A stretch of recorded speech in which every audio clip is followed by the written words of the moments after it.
Hey everyone! So for today's video, I wanted to go over the new plants that I'm going to be growing in my garden this year. And by new, I don't mean new for 2023, I mean new to me, that I have never tried growing before. I am equally excited and also nervous that I'm going to kill these plants. So if you've ever grown any of these specifically in containers, or even if you have tips for not in containers as well, let me know in the comments below so that I can reduce the risk of killing these plants. But I'm excited about all of them, but the first ones I want to go over are probably the ones I'm most excited about, which means I'm also most nervous for killing them because I'll be really sad if I do. So I have always wanted to have fruit trees in my garden. I grew up with pear trees in our yard, and then my neighbors had apple and cherry trees, and I have such wonderful memories of going over and picking their cherries and apples and then making a pie with my parents. But I always thought, you know, growing in containers, I don't know if that's something I'll really ever be able to do. So I've kind of been putting off attempting to grow fruit trees other than my lemon tree in containers until now. So what happened is, I think it was just last week, a garden friend on Instagram sent me a link to a tree set for containers. And as I'm going through these plants, I'll pop up the images on the screen so you can see what they look like. And basically it was from Park Seed, and it's called the Scarlet Sentinel and White Icicle Patio Apple Tree Kit. So not only is it specifically for patios, but also they put two together that cross-pollinate, because you will need multiples for the most part for fruit trees for cross-pollination. So they already put two together. And you can see in the image that'll pop up on the screen, obviously this has been pruned so that there aren't a lot of lateral branches. Most of the apples are growing really close to the stem. I don't know if it kind of grows like that naturally, or if that's something I'm going to have to kind of keep up on. Not that it grows up naturally, but like maybe they've already pruned it that way and it'll kind of stay that way, or not. I'm not really sure. We'll kind of see how all of this goes. One thing that was interesting though, is it does say on here that the plant height can get to 10 feet, but I don't know if that is for somebody who's going to be on top of pruning it. So that is my plan, because I cannot have a 10-foot tree up here, one, just way too tall, and two, the wind. So the wind is something I have to be careful of when I'm putting plants that are going to be taller up here, because I don't want them to get obviously knocked over. So I still have to decide everything like what's going to be the best pot type, where am I going to put these, yada, yada, yada, all that business that I have to figure out right now. But I do find that when I have all of those questions in my mind, I don't actually do anything about it until I buy the plant. So I did buy these. They are on the way here. I think they're going to come sometime in March or April to be planted. Also, again, I don't have a lot of experience buying fruit trees, but this was $56.95 for the set of two plants that come in a gallon container.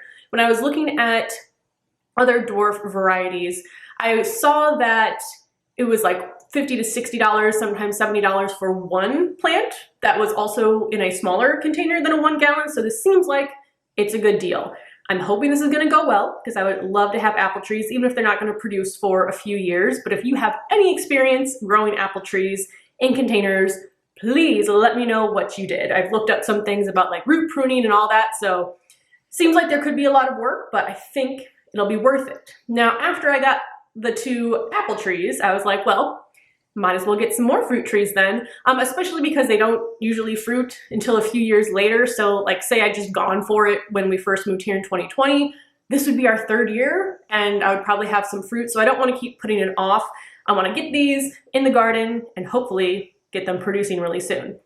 So then I went on the hunt for some dwarf cherry trees, and I got two from Spring Hill Nurseries. So the varieties I got are the Romeo dwarf cherry tree, and I got it in a 4-inch pot, and that was about $59.99, $60. So again, that's like one plant in a smaller pot versus the two apple trees. So I'm not really sure if there'll be like a quality difference or one's going to be a lot smaller. We'll kind of see how it goes once they get here. But same thing with the apple trees. These are going to arrive when it's proper to plant them outside, even though I've already purchased them. So I got the Romeo dwarf cherry tree. I think this one said the height can get 6 to 8 feet. I'm hoping to keep mine probably about my height, so I'm 5'4" or like slightly taller than me, but that's the tallest I would want to go. And again, I need to figure out where the best place is going to be for them so they don't fall over in the wind. So that was one, and then the other one is the Wowza dwarf cherry tree. And this one says it's the largest cherries for the smallest space. This one's also $60 for the 4-inch pot. It says height would be 5 to 8 feet, again, hoping to keep those shorter. And this one, the same thing, it'll come in spring. But I mean, even just the picture, I'm sure mine will not look like this, but the picture of the Romeo dwarf cherry tree with all the white buds, I mean, even if I don't get fruit, if I just have, you know, a little time of a tree covered in cherry blossoms or apple blossoms, that would be really, really pretty too. So that is where I've stopped myself. I did find myself also looking up pear trees. I was looking up nectarines, but I want to see how these do first before I kind of move on to other fruit trees. Also, again, I don't have a ton of space, so I don't know how this is going to work on my decks, but I did figure that if at some point I realize it's not going to work for my garden, I can just give them away to my friends who have gardens that are actually on the ground. We'll just have to get them out of the house, but they'll start off pretty small, I'm assuming, and then kind of grow from there. But that is everything with the fruit trees that I have. So now I'll go through the rest of the plants that are new to me this year. And I actually have my seed starting dock here, and I went through and I highlighted any plant that's going to be new to me, just so that when I'm going through this, I'm like, oh yeah, I haven't done this before, so let's make sure I read the instructions, because some of the plants I'm more familiar with, I don't really read the instructions anymore, but for the new ones, I need to make sure I do a little bit of research on them. So there's actually not a ton, maybe about like 5 to 10 completely new plants. The first one is Status, and I'm doing 2 varieties of that. So I'm doing the QIS Apricot Status and then the Status Soiree Mix. So these I'm getting because I think I watched a garden answer video where she dried them, and I love drying flowers, and these look like they would be great. I also love the color of them, so with my back deck, the plan is to kind of stick to a color theme, make it look a bit cohesive. So I think the apricot ones will go out there. The front deck is where I'm just kind of throwing everything in there, and the more colors, the better. So that's where I'm going to put the Status Soiree Mix, because that one is a rainbow of colors. So we'll see how it does. I will hopefully be able to harvest a lot of it to dry, and then I can use that in, well, dried arrangements and my Christmas tree for next year. So I'm super excited about that. The next one that is new to me is the Sweet Alyssum Snow Crystals. Now, technically I had a transplant of an alyssum, like a container that I got from the store, but this is my first time starting it from seed. And this one I'm actually going to try down at ground level. So even though I can't like plant at ground level, like there's not a garden space for me, there is a crack in between 2 pieces of cement that I want to sprinkle the seeds in and see if I can get just like a little white line of alyssum that I think would be really pretty right underneath where the like gate is in the front yard. So that is my plan. We'll kind of see how that does. I'm hoping it works out really well because I think that would be pretty. The next plant that is new to me is the bean algarve. I'm not sure how that's pronounced, but I've actually never done beans at all before. I don't even think I've done green beans. I'm trying to think. But yeah, I don't think I've done any sort of bean. I believe this one is vining, so I'm gonna have to make sure I have a trellis for it to grow up. But I'm really excited for that one. I feel more confident about that one because it's similar, I feel like, to other plants that I've grown before. Like I do peas, they vine, I know how they grow. I think I'll be pretty good with the bean. The next ones, I don't know how I'm gonna do. So I have corn ambrosia hybrid, and I have hybrid bicolor SH2 corn. I don't remember buying 2 different varieties of corn. I do remember getting one of them, but when I was going through, I was like, I didn't know I bought 2. So I think I'm only gonna try to grow 1. So I don't know anything about growing corn. I've done a little bit of reading online, and I know that you don't want cross-pollination for some of them. So I'm going to only grow 1 variety. Some things I'm nervous about is, 1, again, they're gonna be taller. So assuming they grow, they're gonna be taller, so the wind. 2, not having enough, because I know that you want to have a good amount in order for them to pollinate. I think I'm going to do like 12 stalks at the most. I have another garden friend who gave me advice that he doesn't grow that many either, and he used like a leaf blower to help with pollination. I don't have any issues with the wind up here, so there will be wind. I don't think I'll need to do that, but he was able to get corn with only growing 12 stalks. So I'm hoping that I can do that, but this is definitely another one where please let me know any tips that you might have for growing corn in containers, because I would love for this to work out. And I was thinking, even if like there's an issue with pollination and I don't get like cobs that I can eat, or ears of corn that I can eat off the cob, I can still use the stalks that I've grown as like fall decorations on our front stoop. So instead of like trying to go and find some corn stalks and buy them, I can have my own. Another thing that I'm thinking might be helpful is we actually do have really great neighbors. So I do love our neighbors, but our decks are like 4 feet apart maybe of space like between our houses. I can touch like both the wall of our place and the wall of their place. If I put my hands out, I could even like jump from our deck to theirs if I really wanted to for some reason. So sometimes, you know, if we're both out there at the same time, you know, like, do I make small talk? Do I not? Now we're both out here not talking, and is it weird? Anyway, this could be a little bit of a privacy screen. So if I could do corn for that, I know it won't be all year round, but I'm also getting like some evergreens that I might do, depending on how the trees work. Those might be things that can help with a little bit of a privacy screen. So kind of see how that goes with the taller plants. Next is black hollyhock. So I have never done hollyhock before, but I love it. There are some like in random corners on the sidewalks where there's a little grassy area that there's a bunch of hollyhocks, and they're so beautiful and I love them so much. And I also really like black flowers.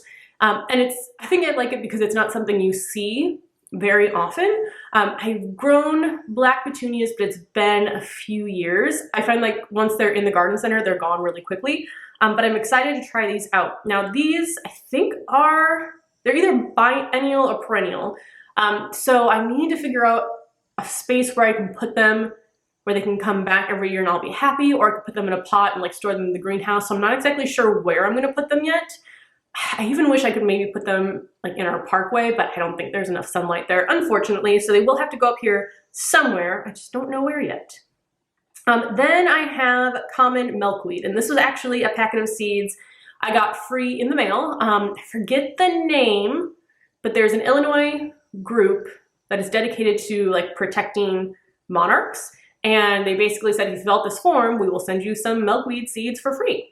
So I did that and they sent them to me. So my plan for these, again, I feel pretty confident with these that I'll be able to do them well. But the plan with these is to put them in pots, attract the monarch butterflies, get their caterpillars, probably move the plant with the caterpillars in a protected, like screened in butterfly cage. Because last year I had caterpillars and they got eaten by wasps in front of me. Very traumatizing. So I'd love to have the milkweed attract the monarchs, put them in a safe space, and then have the monarchs actually form their cocoons and become butterflies, because I don't think I've seen that happen on my deck. I have some hornworms that have disappeared under the deck, so maybe they are coming back at some point, but I would love to be able to actually watch the life cycle of the monarchs. Next, and I think this is my last one that's like completely new to me, and that is the early summer crookneck squash. This one I'm kind of like a balance of excitement versus maybe not quite as excited, or think I'm going to fail with it, because I haven't had great luck with squash not getting eaten by pests. So I do have a lot of squash bugs up here. I've noticed that it's easy for me to miss them and then to attack the squash. What I've done in the past is pumpkins. I've never actually done squash like this. So I'll kind of see how it goes. Another thing with this is I'll either have to trellis them or they're going to vine across the deck. So I probably won't do more than 2 plants, and we'll see how it does. But if it does seem to be a big struggle again with the squash bugs, I might say no more to those, because I feel like that might be a crop where like if I had 10 plants, then I wouldn't mind if some of them got taken away by pests. But when you only have a couple, if it's a pest issue that I kind of happen to notice every year, I don't know if it's something I'm going to stick with, but I'm going to try it. I'm going to see how it does. And if not, I know lots of people who will happily take all of my seeds. So I never feel sad when I know something isn't working for me or I have to get rid of something, because I know there's someone else who will very happily take it.